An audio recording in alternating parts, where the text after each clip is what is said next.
Assalamualaikum warahmatullahi wabarakatuh.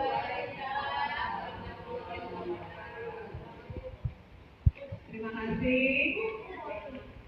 Alhamdulillah, yang terhormat untuk kepada kepala sekolah hari ini mewakili, dan yang terhormat Dewan Guru di SD Negeri 144 Palembang. Puji syukur kehadirat Allah Subhanahu wa Ta'ala, karena berkat rahmat dan hidayahnya, insya Allah kita dapat berkumpul di sini dalam keadaan sehat walafiat. Salawat dan salam seiring kepada junjungan Nabi besar kita, Nabi Muhammad SAW, beserta para keluarga, sahabat, dan pengikutnya hingga akhir zaman. Ada kegiatan untuk hari ini, yaitu hari ini yaitu aksi nyata modul 1.4. Adapun kegiatan untuk hari ini yaitu yang pertama pembukaan, yang kedua itu presentasi dari saya sendiri, Sri Apriyanti, calon guru penggerak angkatan 10, dan yang ketiga doa, dan terakhir penutup. Baiklah, hari ini kegiatan saya yaitu menyebarkan pemahaman dan penerapan pengalaman budaya positif, tentunya keterkaitan antar modul 1.1, 1.2, 1.3, dan 1.4. Sebelumnya ke penjelasan tentang budaya positif sendiri itu, saya ingin menjelaskan yang pertama di modul 1.1 itu kami belajar tentang filosofi pemikiran KHD. Yang kedua itu kami belajar tentang nilai dan peran guru penggerak. Yang ketiga itu kami belajar tentang visi guru penggerak, dan yang terakhir kami belajar itu di modul 1.4 itu di budaya positif. Dalam hal ini kegiatan kami yaitu menyebarkan pemahaman dan penerapan pengalaman budaya positif.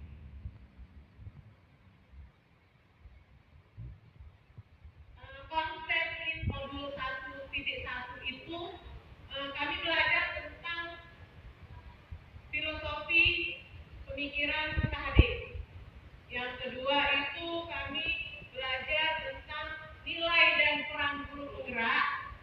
Yang ketiga itu kami belajar tentang visi guru penggerak, dan yang terakhir kami belajar itu di modul 1.4 itu di budaya positif. Dalam hal ini kegiatan kami yaitu menyebarkan pemahaman dan penerapan pengalaman budaya positif. Inti budaya positif itu sendiri terdiri dari 8. Yang pertama itu perubahan paradigma belajar. 8. Yang pertama itu perubahan paradigma belajar. Yang kedua itu disiplin positif. Yang ketiga nilai-nilai kebajikan. Yang keempat kebutuhan dasar manusia. Yang kelima itu motivasi perilaku manusia. Yang keenam itu posisi kontrol guru. Yang ketujuh itu keyakinan kelas. Dan yang terakhir segitiga restitusi.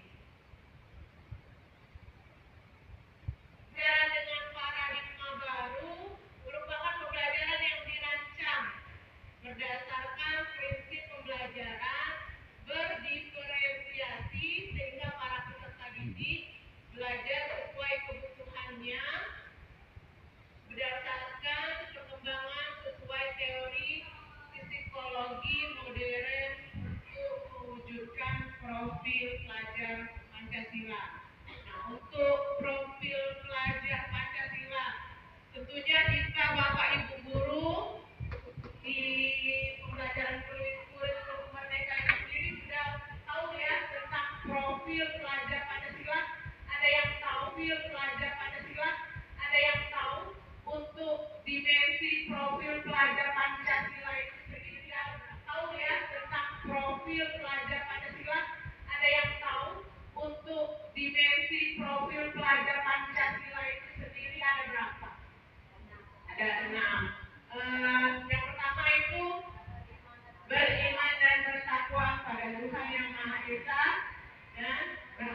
mulia. Yang kedua, Ibu Hasan, untuk dimensi profil pelajar Pancasila itu sendiri apa?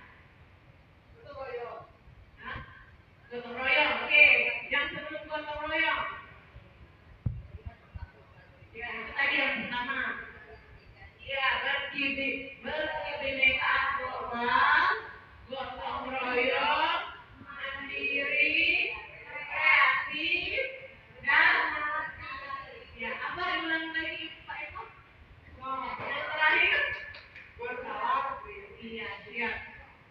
Jadi ada nyanyiannya juga kan untuk mengingatkan kepada 2, 3. Belajar Pancasila, beriman dan bertakwa pada Tuhan yang esa dan berakhlak mulia.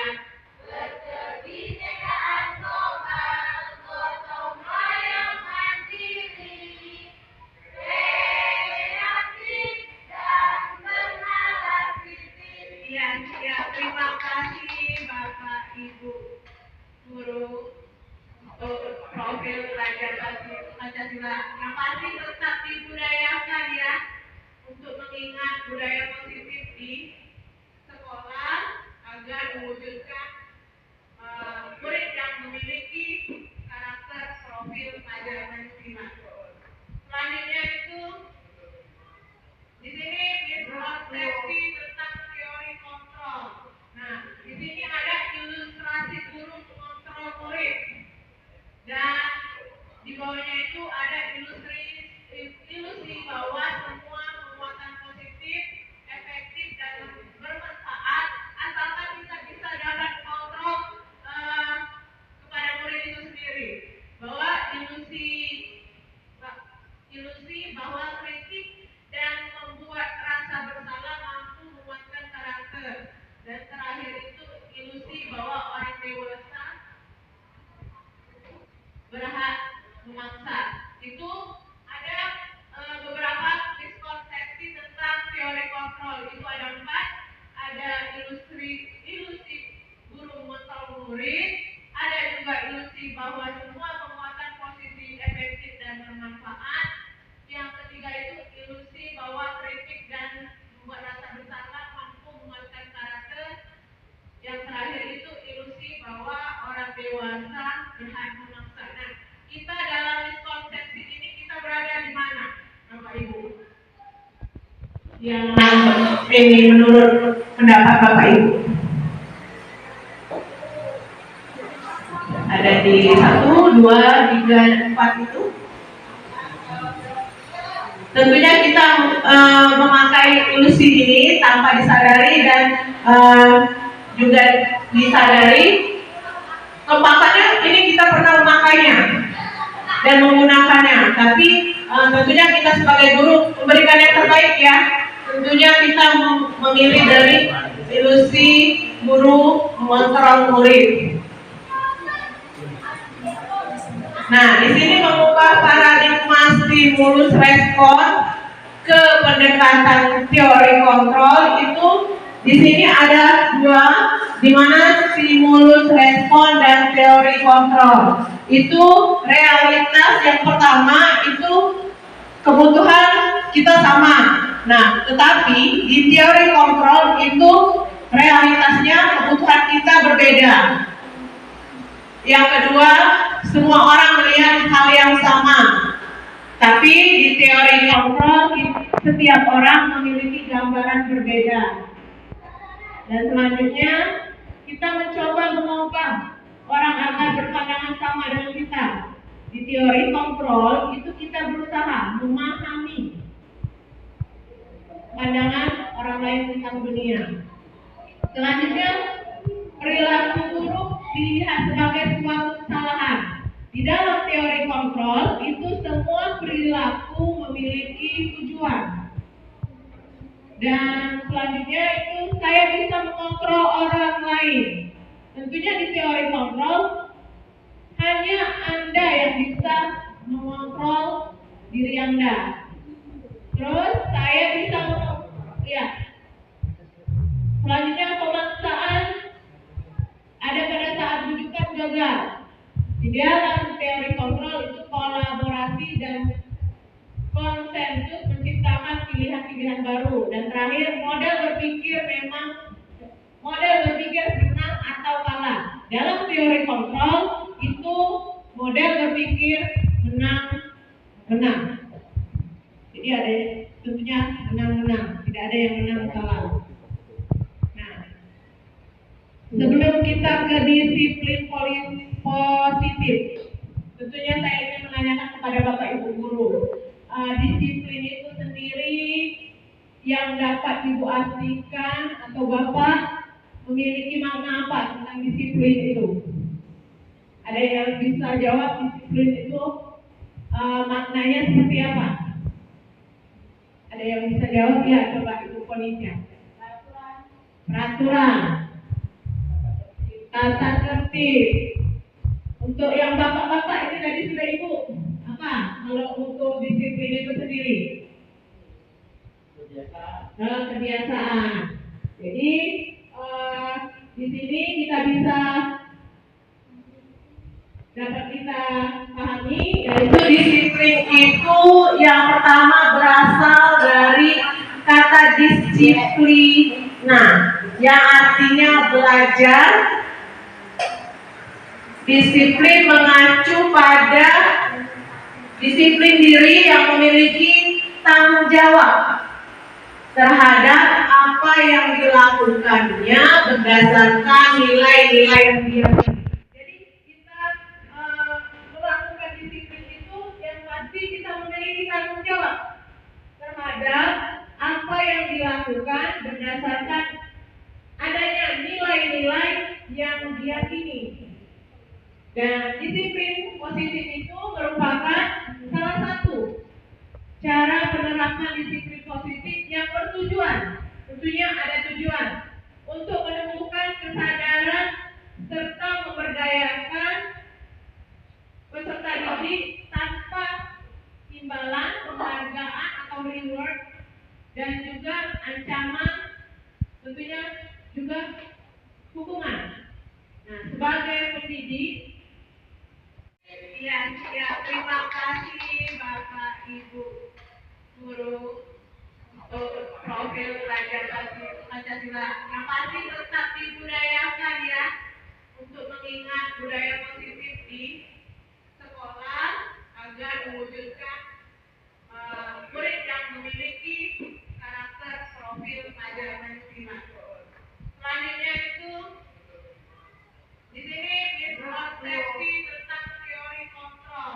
Nah, di sini ada ilustrasi guru mengontrol murid, dan di bawahnya itu ada ilusi bahwa semua penguatan positif, efektif dan bermanfaat asalkan kita bisa dapat kontrol kepada murid itu sendiri. Bahwa ilusi bahwa kritik dan membuat rasa bersalah mampu menguatkan karakter. Dan terakhir itu ilusi bahwa orang dewasa berhak memaksa. Itu ada beberapa miskonsepsi tentang teori kontrol. Itu ada 4. Ada ilusi guru mengontrol murid, ada juga ilusi bahwa semua penguatan positif, efektif dan bermanfaat. Yang ketiga itu ilusi bahwa kritik dan membuat rasa bersalah mampu menguatkan karakter. Yang terakhir itu ilusi bahwa orang dewasa berhak memaksa. Nah, kita dalam miskonsepsi ini kita berada di mana, Bapak Ibu? Yang ini menurut pendapat Bapak Ibu ada di 1, 2, 3, 4 itu.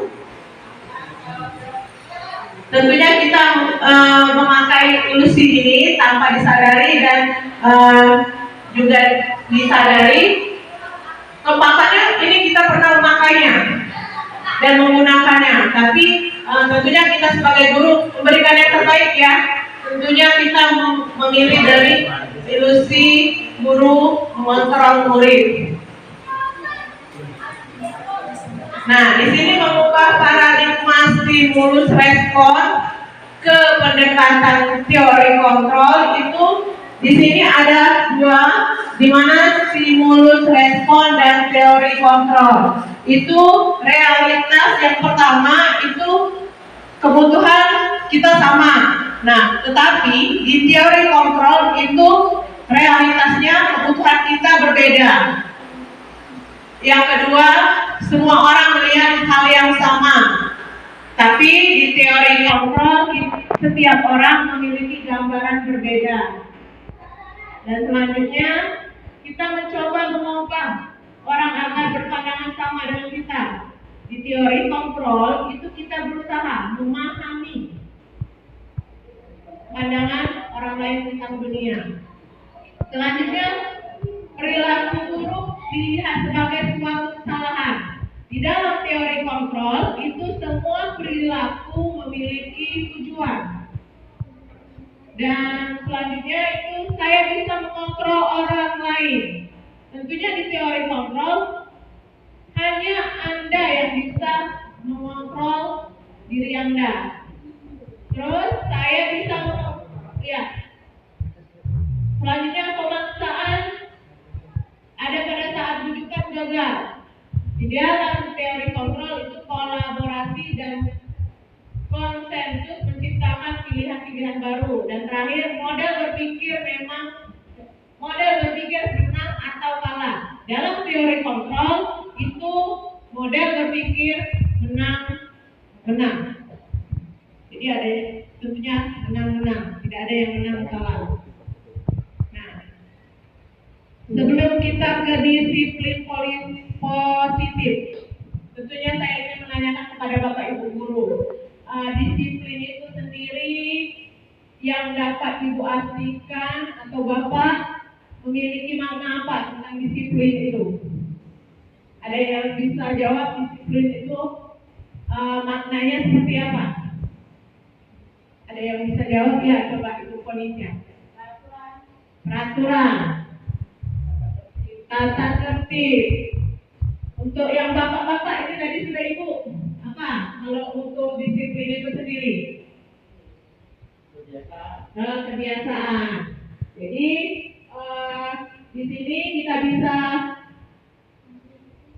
dapat kita pahami, yaitu disiplin itu yang pertama berasal dari kata disiplina, yang artinya belajar. Disiplin mengacu pada disiplin diri yang memiliki tanggung jawab terhadap apa yang dilakukannya berdasarkan nilai-nilai yang diyakini. Jadi kita melakukan disiplin itu yang pasti kita memiliki tanggung jawab terhadap apa yang dilakukan berdasarkan adanya nilai-nilai yang diyakini. Dan disiplin positif itu merupakan salah satu cara penerapan disiplin positif yang bertujuan, tentunya ada tujuan untuk menemukan kesadaran serta memberdayakan peserta didik tanpa imbalan, penghargaan atau reward, dan juga ancaman, tentunya juga hukuman. Nah, sebagai pendidik pasti memiliki dulu disiplin diri sehingga mereka berperilaku mengacu pada nilai-nilai kebijakan universal itu sendiri. Nah, nilai-nilai kebajikan yang kita bahas tadi terdiri dari nilai yang disepakati bersama, lepas dari suku bangsa, agama, bahasa, maupun latar belakangnya. Contoh nilai kebajikan institusi atau organisasi. Di sini ada profil pelajar Pancasila, PEP itu Primary Years Program, terus keterampilan hidup. Nah, di sini tentunya profil pelajar Pancasila sendiri itu yang sudah kita sambil kita nyanyikan tadi, dan di nilai Ibu Primary Years Program itu ada toleransi, rasa hormat, integritas, mandiri, menghargai, antusias, empati, keingintahuan, kreativitas, kerjasama, dan percaya diri. Dan untuk keterampilan hidup itu sendiri dapat dipercaya, lurus hati, pendengar yang aktif, tidak merendahkan orang lain, dan memberikan yang terbaik dari diri. Itu untuk nilai-nilai kebajikan. Nah, kebutuhan dasar manusia. Kebutuhan dasar manusia itu di sini adalah segala sesuatu yang kita lakukan untuk mendapatkan apa yang kita inginkan. Seluruh tindakan yang kita lakukan memiliki tujuan tertentu, dan semua usaha terbaik agar kita lakukan adalah dalam rangka agar kebutuhan dasar kita terpenuhi dengan baik. Nah, sebelum kita lanjut bagian-bagian dari kebutuhan dasar manusia itu, kebutuhan dasar manusia itu apa yang kita miliki? Kebutuhan dasar manusia sendiri, sandang pangan, terus sandang pangan papan. Selain dari sandang pangan papan, kebutuhan dasar manusia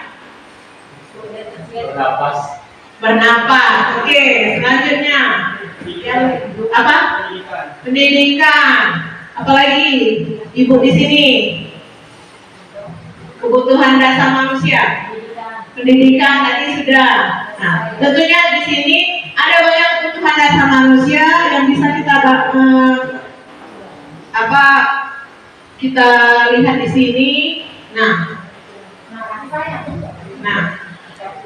jadi kebutuhan dasar manusia itu terdiri dari bermacam-macam. Yang pertama itu bertahan hidup, yang pasti makan, minum, pakaian, tempat tinggal, keamanan dan kesehatan. Terus di bawahnya yang pasti kasih sayang. Nah, itu termasuk di kebutuhan dasar manusia. Ada rasa diterima, dipedulikan, berbagi, kerjasama, menjadi bagian dalam kelompok. Jadi kasih sayang itu tidak selalu sayang, rasa sayang di sini. Jadi ada rasanya diterima, dipedulikan. Dan selanjutnya penguasaan. Penguasaan itu harga diri, keinginan untuk dianggap, memimpin, berprestasi, diakui dan didengar. Jadi penguasaan itu tidak selalu berkuasa, tapi penguasaan itu di mana kita keinginan untuk dianggap, adanya harga diri, memimpin, berprestasi, diakui dan didengar. Dan selanjutnya kebebasan. Kebebasan di sini kita memiliki mandiri, memiliki pilihan, mencoba hal yang baru, mampu mengendalikan arah dirinya. Dan kesenangan. Nah, kesenangan ini termasuk di kebutuhan dasar manusia juga, yaitu bermain, humor, antusiasme, dan tentunya apalagi di pembelajaran, proses pembelajaran. Perlu ya Bapak Ibu kita melakukan bermain ini agar anak-anak murid itu aktif dan tidak bosan. Nah, jadi kebutuhan dasar manusia ini sangat penting untuk kita adakan, kita laksanakan. Nah, di sini ada selanjutnya motivasi perilaku manusia, di mana motivasi perilaku manusia ini ada 3. Di dalam 3 ini adanya untuk menghindari ketidaknyamanan atau hukuman. Selanjutnya itu untuk mendapatkan imbalan dan penghargaan dari orang lain. Ini motivasinya termasuk ekstrinsi dari luar. Jadi dia menghindari ketidaknyamanan dan adanya juga mendapatkan imbalan. Berarti imbalan kan itu dari orang lain, dari luar. Nah, untuk yang dari dalam itu kita ingin menjadi orang yang mereka inginkan dan menghargai diri sendiri dengan nilai-nilai yang mereka percaya. Itu di dalam diri sendiri. Nah, di sini ada hukuman, konsekuensi, dan restitusi. Nah, di antara ketiga ini adanya perbedaan, di mana hukuman itu di sini tidak terencana atau dilakukan secara tiba-tiba. Yang pasti murid tidak tahu kalau misalnya di dalam pelajaran. Kedua, hukuman itu berupa juga itu ada fisik dan psikis. Dan untuk konsekuensi itu sendiri di sini terencana, disepakati sesuai peraturan. Murid tetap dibuat tidak nyaman, tapi walaupun itu masih di perbedaan dari hukuman masih di konsekuensi yang lebih baik. Dan sikap guru selalu memonitor murid. Dan restitusi itu sendiri itu proses menciptakan kondisi bagi murid untuk memperbaiki kesalahan dan proses kolaboratif yang mengajarkan murid untuk mencari solusi sendiri. Nah, itu di restitusi. Nah, posisi kontrol guru. Nah, di sini ada 5. Di mana 5 ini yang pertama terdiri dari penghukum, pembuat rasa bersalah, teman, pemantau, dan manajer.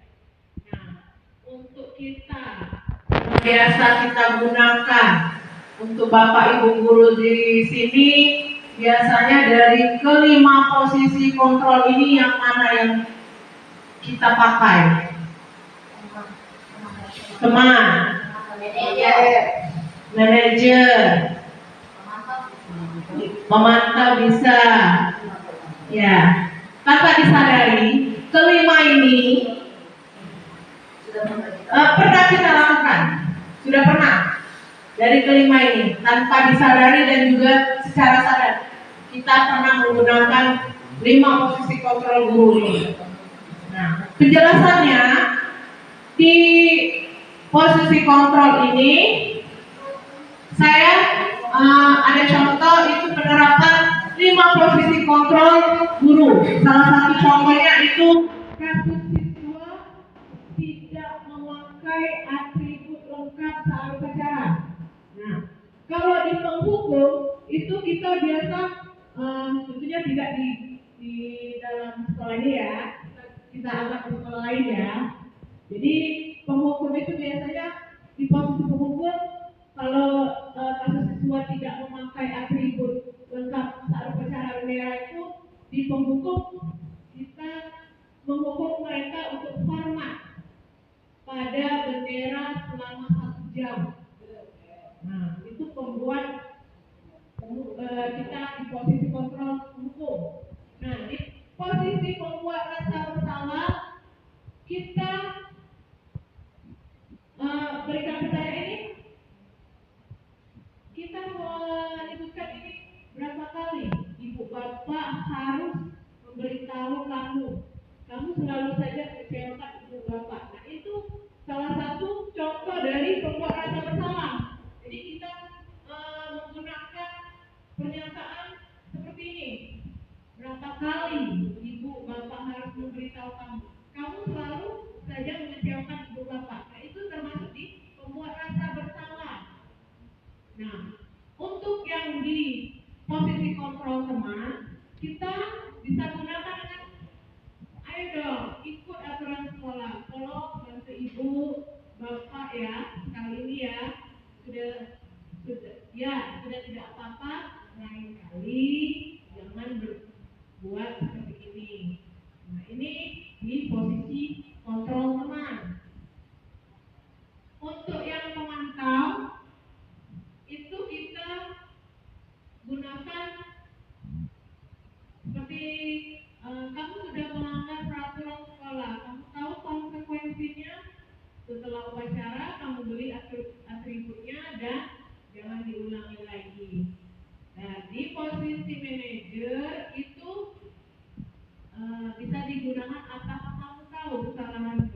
kira-kira bagaimana kamu memperbaiki kesalahan. Nah, itu salah satu contoh dari posisi kontrol dari guru. Jadi mungkin Bapak Ibu bisa gunakan yang terbaik kira-kira di posisi kontrol apa? Manager ya. Jadi kita bisa mengetahui dan memberitahu mereka untuk ingat di keyakinan yang sudah disepakati bersama. Teman juga bagus, tapi alangkah lebih bagus lagi itu di manajer. Jadi kita mengingatkan dari apa yang keyakinan yang sudah kita sepakati bersama. Nah, ini keyakinan kelas. Keyakinan kelas itu yaitu prinsip atau nilai-nilai dasar yang disepakati bersama oleh guru dan siswa untuk menciptakan lingkungan belajar yang positif. Itu digunakannya keyakinan kelas agar murid memiliki prinsip atau nilai-nilai dasar yang disepakati bersama oleh guru dan siswa untuk menciptakan lingkungan belajar yang positif. Jadi dibuat dan disepakati bersama-sama oleh guru dan murid untuk keyakinan kelas itu sendiri. Nah, adapun cara untuk pembentukan keyakinan kelas. Di sini ada beberapa langkahnya, yaitu yang pasti bersifat abstrak, berupa pernyataan universal, dibuat dalam pernyataan positif. Bagaimana pernyataan positif itu tadi? Ya, seperti misalnya dicontohkan tadi, kita membuat keyakinan kelas itu, misalnya, jangan terlambat ke sekolah. Nah, jangan digunakan dengan kata jangan, tapi bisa dengan menggunakan untuk di dalam keyakinan kelas kita dengan pernyataan positif, hadir tepat waktu, lebih menenangkan. Nah, itu bisa digunakan dengan pernyataan seperti itu. Jadi jangan di kelas, jangan dibuat keyakinan kelas dengan ada kata jangan, tapi kita bisa gunakan dengan positif tadi, hadir tepat waktu, lebih menenangkan. Bukan begitu. Bagi kita sendiri juga, kalau kita tepat waktu, bagaimana Bu? Tenang apa tidak? Tenang kan? Beda dengan kita terburu-buru, sudah capek, sudah fokus dengan kegiatan selanjutnya. Nah, itu salah satu contoh pernyataan positif untuk keyakinan kelas. Salah satunya dengan terlambat tadi. Dan sedikit saja agar mudah diingat. Jangan panjang-panjang Bu, karena kita juga agar menjadi ingatan, bukan jadi ingatan juga, tapi bisa diterapkan dari dalam diri sendiri, mudah diingat dan bisa diterapkan, dan sesuai dengan kondisi kelas dan sekolah sehingga mudah diterapkan. Tentunya kita harus sesuaikan dengan kondisi kelas dan sekolah. Dan terakhir itu semua warga sekolah atau warga kelas dilibatkan saat membuat keyakinan kelas. Jadi ya, kalau kemarin dari saya sendiri, karena saya belum belajar di PGP ini, ya membuat keyakinan kelas ya kita buat sendiri kan, itu dari saya. Nah, untuk setelah belajar ini berarti kita untuk membuat keyakinan kelas itu dibuat kita bersama dengan murid dan guru, dan juga diakhiri itu disepakati bersama-sama. Itu untuk keyakinan kelas. Nah, di sini ada sedikit segitiga restitusi, di mana segitiga restitusi itu suatu proses dialog yang dijalankan guru atau orang tua agar dapat menghasilkan murid yang mandiri dan bertanggung jawab. Jadi segitiga restitusi ini bisa kita pakai dalam penggunaan menyelesaikan kasus yang terjadi pada anak. Jadi kita bisa gunakan segitiga restitusi yang ada langkah-langkahnya, tidak selalu kita melibatkan dengan hukuman. Jadi kita untuk menyelesaikan masalah yang ada pada murid itu bisa kita gunakan segitiga restitusi, di mana segitiga restitusi itu sendiri yang pertama itu menstabilkan identitas, yang kedua validitas tindakan yang salah, dan ketiga itu menanyakan keyakinan. Nah, menstabilkan identitas. Di sini menstabilkan identitas ini yaitu berdasarkan prinsip membuat kesalahan adalah bagian dari proses pembelajaran. Jadi untuk di dalam segitiga restitusi itu sendiri adanya menstabilkan identitas, yaitu masalah pada anak itu sendiri itu kita yang membuat kesalahan itu kita bahwa kita ambil merupakan bagian dari proses pembelajaran, di mana kita bisa gunakan kalimat yang kita sampaikan kepada murid, yaitu salah satunya yaitu kita bisa sampaikan kepada murid bahwa berbuat salah itu wajar karena kita manusia, kita bukan dewa ya, atau Tuhan yang maha benar. Kita sebagai manusia tidak ada manusia yang sempurna, dan bisa kita gunakan ibu bapak tidak mau mencari siapa yang salah, tetapi bapak ibu ingin mencari solusi dari permasalahan. Dan juga bisa digunakan kamu berhak merasa begitu. Itu untuk menstabilkan identitas. Jadi kita gunakan bukan langsung kamu kenapa? Nah, hukuman kamu berdiri depan. Yang pertama kita lakukan yaitu menstabilkan identitas. Kita bisa gunakan tadi dengan kalimat-kalimat berbuat salah itu wajar, tidak ada manusia yang benar. Nanti bisa juga kalau misalnya ini ya, bisa digunakan yang itu, ibu bapak tidak mau mencari siapa yang salah, tapi di sini kita ingin mencari solusi.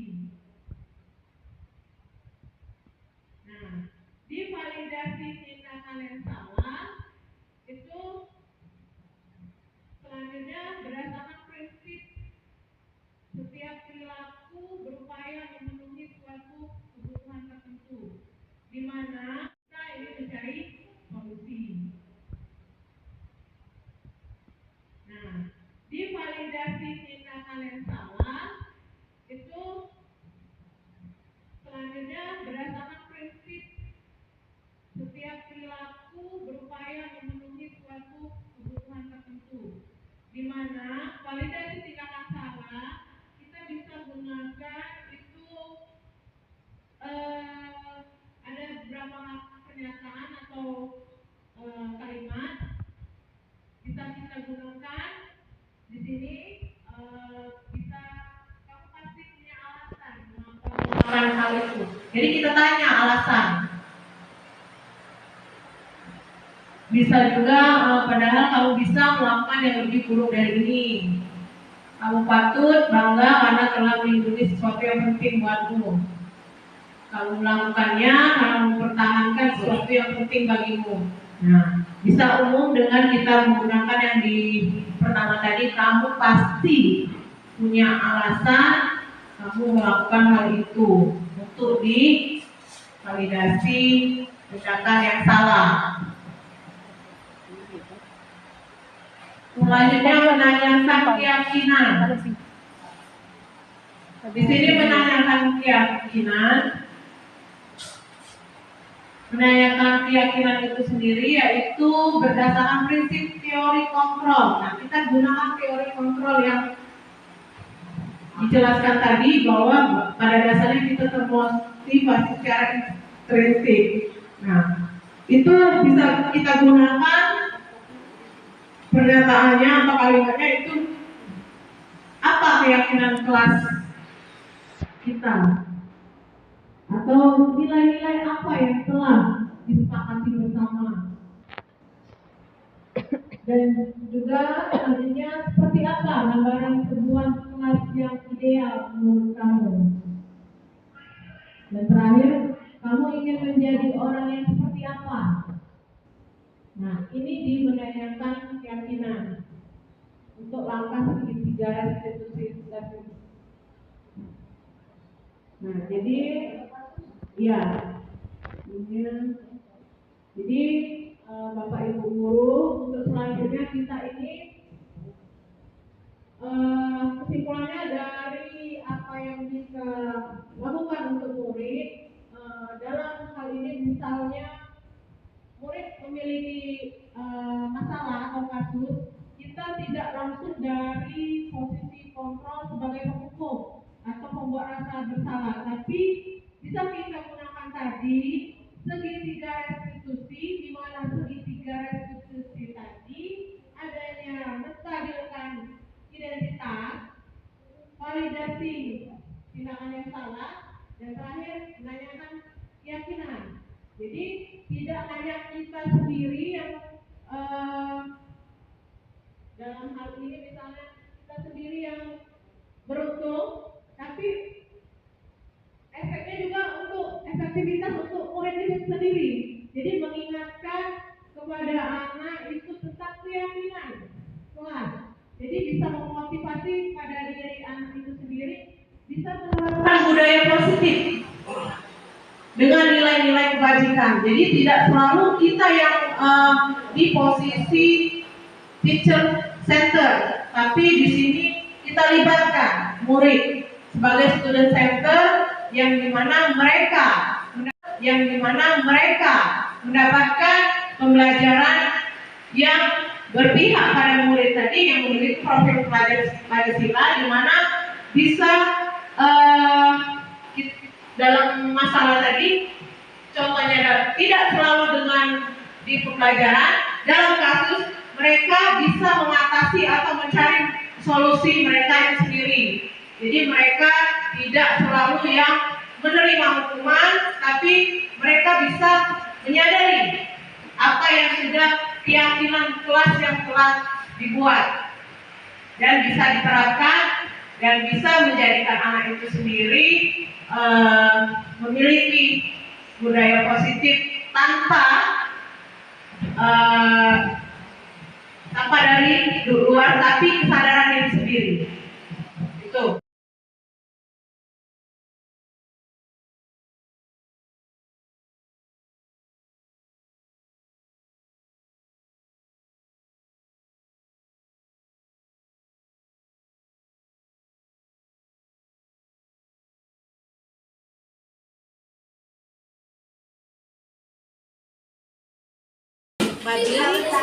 Padli tahu tidak kenapa ibu panggil Padli ke depan?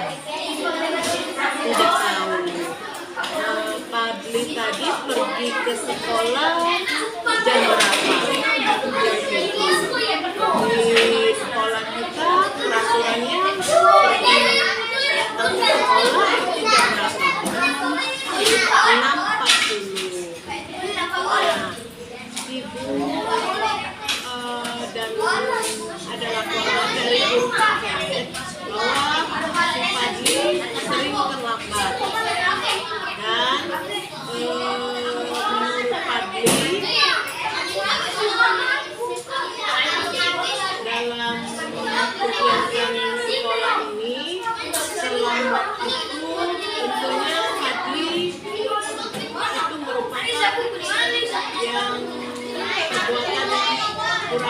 karena tidak ada pasti dalam ada alasannya Fadli terlambat datang ke sekolah. Kira-kira apa yang Fadli lakukan sehingga terlambat datang ke sekolah? Telat bangun itu semalam Fadli tidur jam berapa? Jam 12 malam. Apa yang dilakukan Fadli selama sampai jam 12 malam? Main HP. Fadli terlambat datang ke sekolah. Ada tidak di dalam keyakinan kelas kita? Terlambat datang ke sekolah, ada tidak di keyakinan kelas yang kita buat dan kita sepakati? Tidak ada. Jadi terlambat datang ke sekolah itu merupakan perbuatan yang melanggar aturan. Untuk selanjutnya, menurut Fadli, di dalam keyakinan kelas apa yang harus kita lakukan? Ada tepat waktu lebih menenangkan. Untuk kedepannya apa yang harus Fadli perbaiki agar tidak datang terlambat lagi ke sekolah? Tidak main HP di malam hari dan di larut malam. Jadi Fadli bisa untuk selanjutnya tidak datang terlambat lagi, bisa, karena Fadli harus jalankan apa yang keyakinan kelas yang kita dengan tidak apa yang Fadli lakukan untuk kedepannya supaya tidak datang terlambat lagi. Tidak main HP terlalu di larut malam. Bisa dilanjutkan, jadi tidak lagi mengulangi datang terlambat ke sekolah lagi. Terima kasih Fadli. Silakan.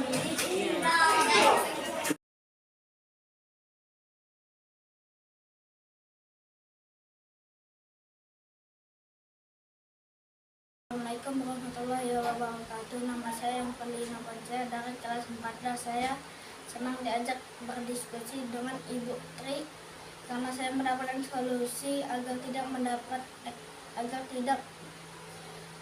terlambat lagi ke sekolah dengan cara tidak bergadang dan memainkan HP sampai hingga malam. Dengan begitu tidak kesiangan dan datang tepat waktu ke sekolah. Assalamualaikum warahmatullahi wabarakatuh.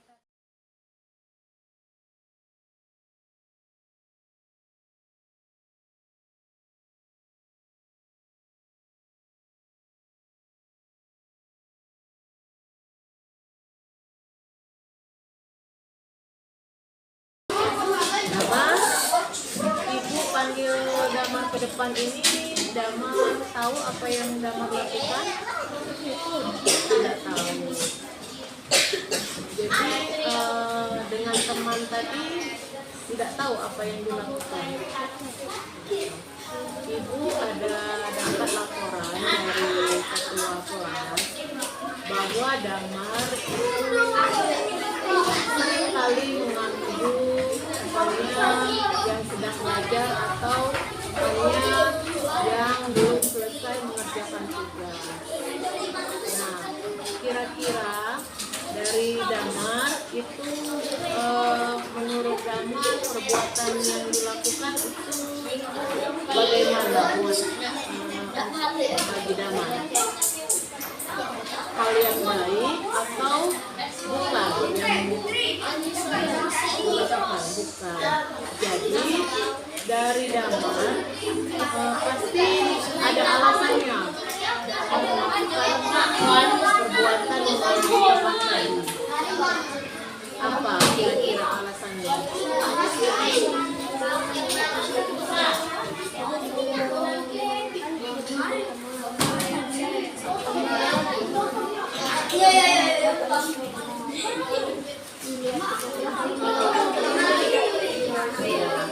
Jadi Damar untuk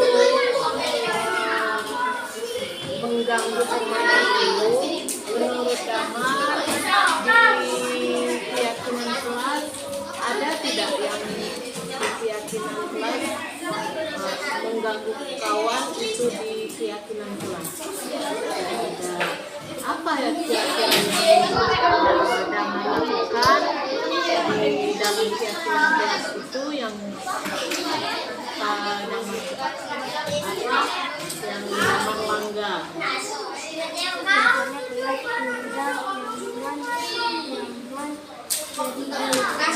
Protes dulu. Bagi Damar, mengganggu teman itu termasuk di dalam keyakinan kelas yang kita buat dan kita sepakati tidak? Jadi bagi Damar mengganggu teman itu perbuatan yang dilanggar atau tidak? Dilanggar. Nah, jadi yang di dalam keyakinan kelas Damar seharusnya untuk kedepannya apa yang harus dilakukan oleh Damar? Karena di keyakinan kelas yang kita buat itu terdapat apa tentang ketertiban di kelas? Jadi suasana kelas yang tertib, nyaman, jadi Damar. Jadi semoga kedepannya Damar tidak melakukan lagi yang mengganggu teman dan untuk Damar bila menangani dalam pelajaran apa yang Damar lakukan?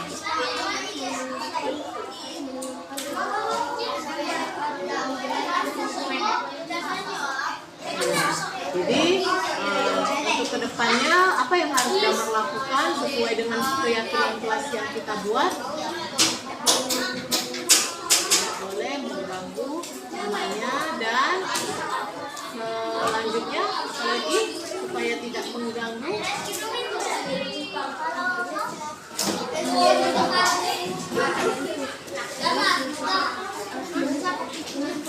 mendengarkan apa yang dijelaskan oleh. Baik Damar, terima kasih. Jadi untuk selanjutnya Damar tetap menjalankan apa yang sudah keyakinan kelas yang kita buat dengan tidak mengganggu teman karena suasana tertib, nyaman, aman di kelas menjadi Damar. Terima kasih Damar.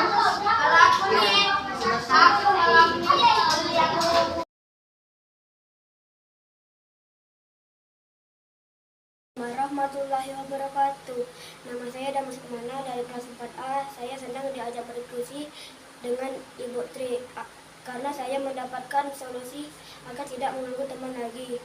Secara mendengarkan Ibu Tri saat memperjelaskan, saat memberi pelajaran sehingga mengerti dan tidak mengganggu teman lagi. Assalamualaikum warahmatullahi wabarakatuh. Nah, itu tadi langkah yang dilakukan yaitu segitiga restitusi dari saya tadi, yaitu dalam menstabilkan identitas dengan pernyataan bahwa si Damar itu melakukan hal itu merupakan perbuatan yang salah, tapi itu kita tegaskan tadi, setiap manusia tadi pasti berbuat salah, tapi bagaimana cara kita untuk memperbaikinya dengan tidak mengulanginya. Itu dari kasus yang tentang Damar dengan masalah terlambat mengganggu temannya pada saat pelajaran. Dan untuk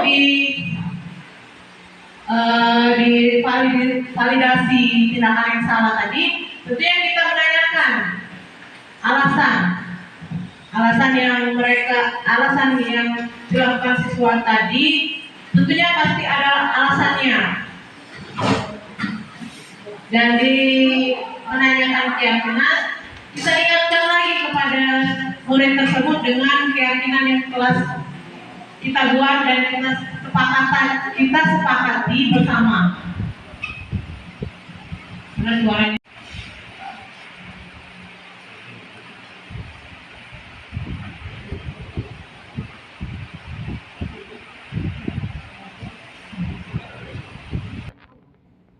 Dari pemaparan saya tadi tentang disiplin penyebaran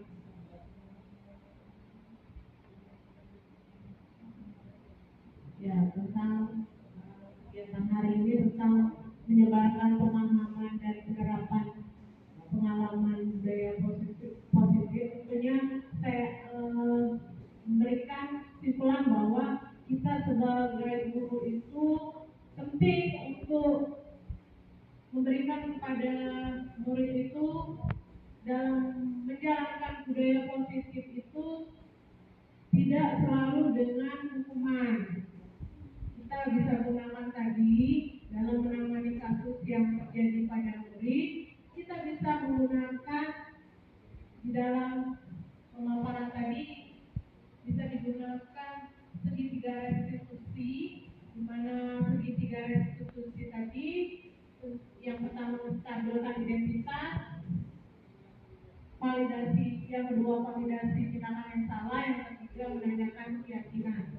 Guna menggunakan segitiga restitusi tadi berdampak efektif bagi tidak hanya sebelah pihak, tapi kedua belah pihak, di mana guru dan murid itu tidak dalam posisi untuk guru tidak di dalam posisi menghukum, tapi kita memberikan di posisi manajer kita menggunakan segitiga restitusi tadi, dan untuk murid itu sendiri mengingatkan pada siswa untuk meyakini dengan keyakinan kelas yang dibuat dan disepakati bersama. Jadi kedua belah pihak itu tadi mudah-mudahan efektif untuk dalam menangani kasus. Itu untuk penerapan pengalaman budaya positif. Dan demikian dari pemaparan saya. Terima kasih kepada Bapak Ibu Guru atas partisipasinya, kesediaannya. Mohon maaf kalau ada tidak laku yang kurang berkenan. Kepada Allah saya mohon ampun. Saya akhiri dengan wabillahi taufiq wal hidayah. Wassalamualaikum.